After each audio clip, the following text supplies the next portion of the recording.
I mean, I do work from home, so we spend a lot of time together, and the problem is I think I'm a hormonal trigger.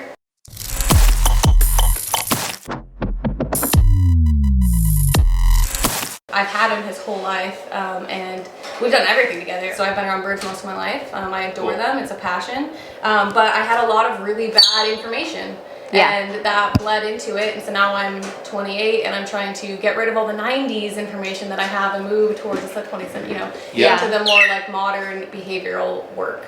Eventually I'd like to free flight. So then today, what would you want to get the most out of today? Like, is there some specific direction you want us to kind of look at? Do you want us to focus on flight training? Do you and want us help to clean that up? Or I think the flight training would be a focus.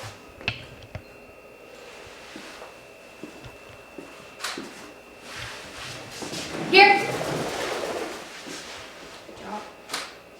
Here. Great job. I try to make him wait until I tell him to come, and here's his trigger to come, or his command to come, click, whatever you want to call it. Wait. We've been still working on the wait, so it just honestly depends. Okay. Here. Great job. And wait. Mo. I'm not going to command you if you're not paying attention. Here. It just said the plants. Mm-hmm. Ready? You see? Mowgli. He just got way more consent. Take like 3-4 steps back. Here. One more? Mowgli. Oh, one more step, I meant, sorry. Here. It's like, you're what? I'm gonna try moving. Mowgli. He's like, no, I'm good on this stand. This is great. What I see is an opportunity to work on, specifically with a clicker, and doing what we refer to as perfect recall. Mm-hmm. So the way we do it in flight training is I get Velcro bird where you can't leave the room and the bird's just flying after you. Yeah. And then we assign a cue to that into basic recall, which you're at. And then perfect recall is a little bit different in how we teach it, how we implement it, and when we implement it. And it's based on like if there's a lack of response or a delayed response, we use that technique to clean it up and tighten it. If he does it on the first time he's asked, then I give him 2 treats. And then if he only does it, if I have to ask him a couple times and he still does it, I only give him 1 treat. I'm trying to teach him that he'll get more reward for doing it the first time he's asked. Yeah, for a faster response. That's where perfect recall will be great. So how often do you allow failure in your training sessions? Like honestly, we have had a lot of failure. So if he doesn't do something, how do you react? I walk away and then I train with the other birds. When he's not paying attention or he's distracted or he hasn't come when I've asked him, then I just say, okay, you're done. And I'll walk away. And then I usually train with my macaws and then also my little conures. Is that usually the end of your 20-minute sessions? I kind of sporadic because sometimes I make him wait for his turn. So because I'm trying to teach him to, again, be cued to fly, which he's doing so great. I'll just rotate. Eventually he gets interested again. And then when he's full, he's full. Then we just stop the session. So you're waiting for him to end the session? For the most part.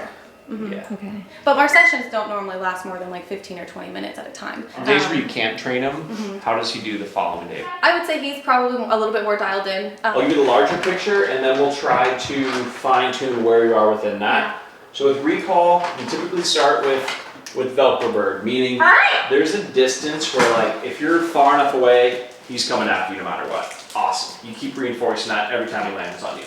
Since you already have a basic recall, go to whatever distance you know he's most likely to recall to. Yeah. And if we need to change where he is in the room, like when he was on the perch near the plants, he was like, hey, this is great. Yeah. So if we need to put him in an area where he's like, yeah, I'm not so comfortable over here, cool, that's going to increase likelihood that he flies to you.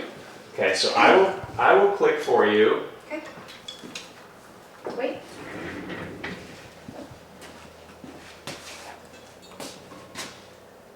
Here. Good job adjusting for that. So you saw too far, you lost attention, you came close, you had the attention. So this is like, seems like the right distance. So let's do, the next one I'm going to intentionally allow failure. So he's going to fly to you catch him, don't treat him, don't cue him, just wait till he flies and we'll reset him. Cool.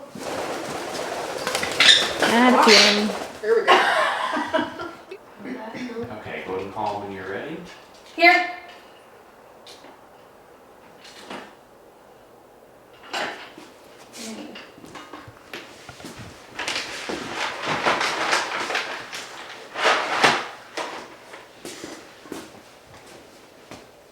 Here.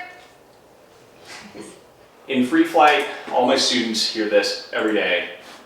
When you hit failure point, we push too far too fast, go back to where it was last working well and slowly rebuild it from there. Okay. Since a clicker is a new concept for Mowgli, well, if you hold that, we usually hold it like this on top of the target stick. Okay. I want to have you start doing every time that the exact second he touches, go and click. Again, we're looking for precision. He said no. He says no thanks. Hold it behind your back. So Yeah, you I could want him stand- to get used to it though, because he's scared of the box altogether, and he's scared of the noise.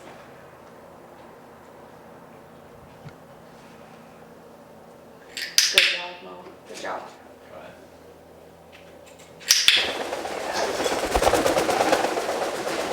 Oh, good job. I swear he's so much more behaved in the house. What's going on? Ready? Is this better?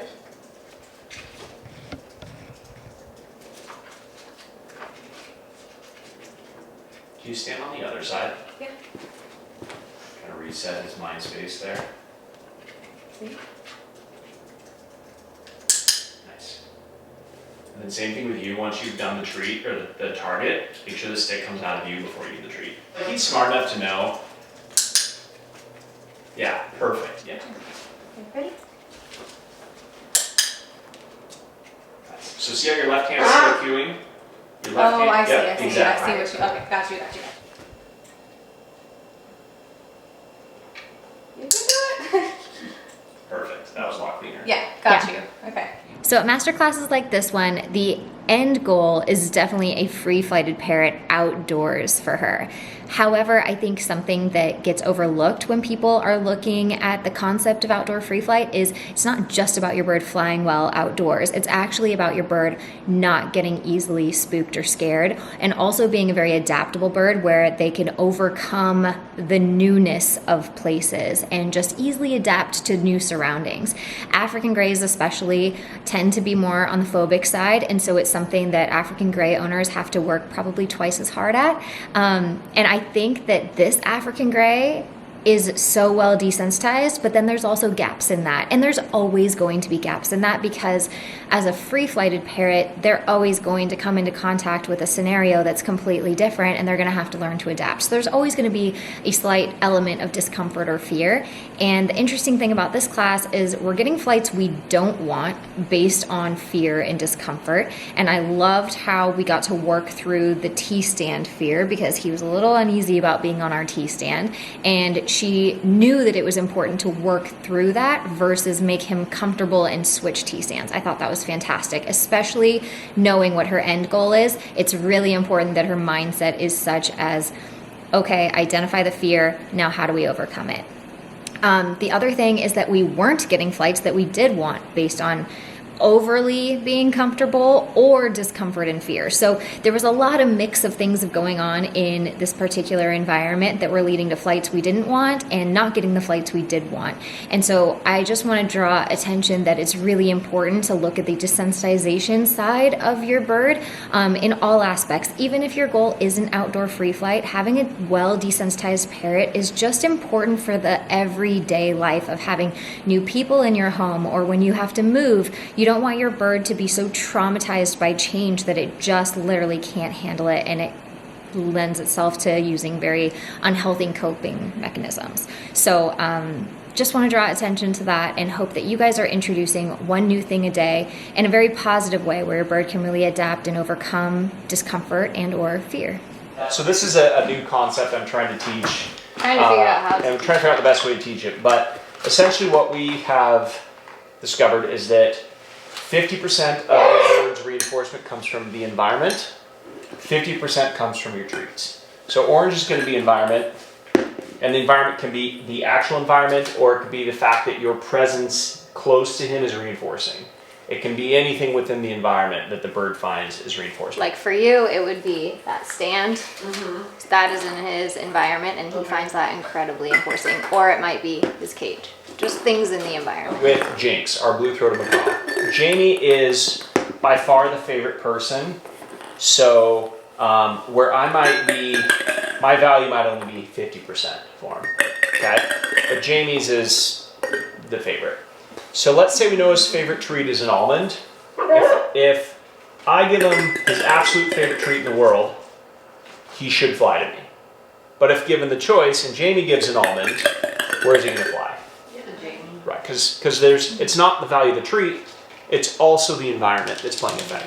So the way we get the value of the treat to be high enough for us to have success is through the proper diet. So that's why we always stress like diet and sleep are huge. And if we don't have it, it's really hard for us to move forward at all. But also just kind of realizing, I think as trainers, most people have always been focused on like, okay, what treat can be the best? Like with Jinx, everything's totally different. Even though I'm giving the favorite treat and we're doing it in the exact same room, he'll go to her every single time. And it's because part of the environment is that he prefers her. So on the flip side of that, we'll see in flight where like, this actually might apply more to you. I have a client with a green wing who would only fly to the ring stand over here. And she's like, why is this bird not flying to me? I was like, go stand in front of the ring stand because the bird's wanting to go there. Whereas if she was standing on the other side of the ring stand, the bird would just go to the ring stand. But if she was in the way, the bird chose to land on her, and then she was able to reinforce that and shape it and get more what she wanted. So like that was why I had Mowgli switch sides, because over here he seemed to get content after 1 or 2 reps. But ultimately I think this just comes down to just really dialing in that diet for optimum performance. Keep it in mind too that it's not about hunger, it's about increasing the value of the treat. If you're doing this flight training, I'm giving you direction specific to that. It's going to look different for everybody else. I tell people to do 5 perfect repetitions. What that means as well is you might get 5 perfect ones over 15 minutes. It might be a 2-minute session. But the thing that's really important is to understand that we want to leave the birds wanting more. We want them to be like, oh, that's it, I had 5 repetitions. We want the anticipation to be high. So when I was asking you, what does it look like if you don't train one day? The next day should be higher anticipation. Yeah. We also refer to it as like the dating principle. So when you're dating, you'll drop everything. Like I was 14 or 16 hours away in San Jose. I finished a show, I got in my car, drove nonstop to spend 30 minutes with her on Valentine's Day. That's the anticipation we want to see. So when you do 5 reps, you build anticipation for like, I want more. Now, when we get into perfect recall, then what I'm asking is still 5 perfect repetitions, but I intentionally want failure. So you've taught weight on cue already, which looks great. In this environment, I don't know what it'll look like in your house, but what I would do in perfect recall is go to whatever distance you know 100% of the time he's going to land on you. And then this is the only time we switch where the click is coming from. You would give the audible cue at the exact same time you give the visual cue, because they're more visual, they usually learn it off the visual. You're counting in your head 1 1,000, 2 1,000. If he jumps within 2 seconds, click the instant he leaves the perch, as long as it's less than 2 seconds, and give the treat. The other thing I noticed is when I offered my hand for him to land on me, and you let him land on your shoulder, don't do that. Yeah, the only reason I did is because he didn't land on your hand, and so I was worried. He wouldn't land on yours either? Yeah, that's the only, and I didn't want him like flying around the room scared Monty. But normally, the only time he flies on my shoulder is if I'm not paying attention, like if I'm not looking at him. So he flies to my shoulder when I'm like walking out of a room, or I'm walking to the kitchen or something, and then he'll fly to my shoulder. I give him usually like a second, and then I'll usually grab him and then put him on like above the sink, or I've got like a door that we've made into, because he likes high spots, so more valuable for places like being. But